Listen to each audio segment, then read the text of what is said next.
Hello साहेब, अहो निवडणुकीची सगळी तयारी झाली. अहो चिंता सोडावी तुम्ही.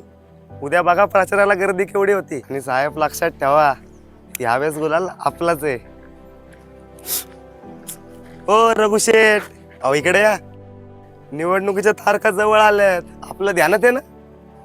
हो आहे ना, पण हो पण बिन काय नाही, साहेबांनी सांगून ठेवलंय नाव ध्यानात ठेवायचं. अहो आपण कार्यकर्ते आणि साहेबांचा आदेश आहे, लक्षच असू दे. अहो ऐकून तर घ्या. तुम्ही माझं ऐका. अहो तो आपला उमेदवार आहे म्हणजे आपले साहेब. त्यांनी सांगूनच ठेवलंय, शब्द मोडतं कामा नये.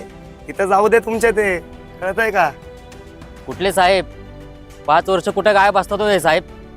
निवडणुकीच्या काळात कसे काय उगवतात? मतदार म्हणजे काय तुम्ही तुमचे गुलाम समजता का काय?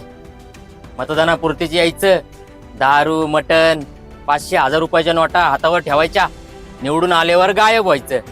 एवढ्या वर्ष हेच ऐकतोय मी, पण आता हे नाही चालायचं.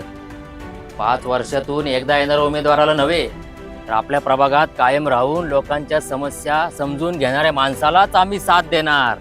ते म्हणजे आमचे तानाजी भाऊ जवळकर.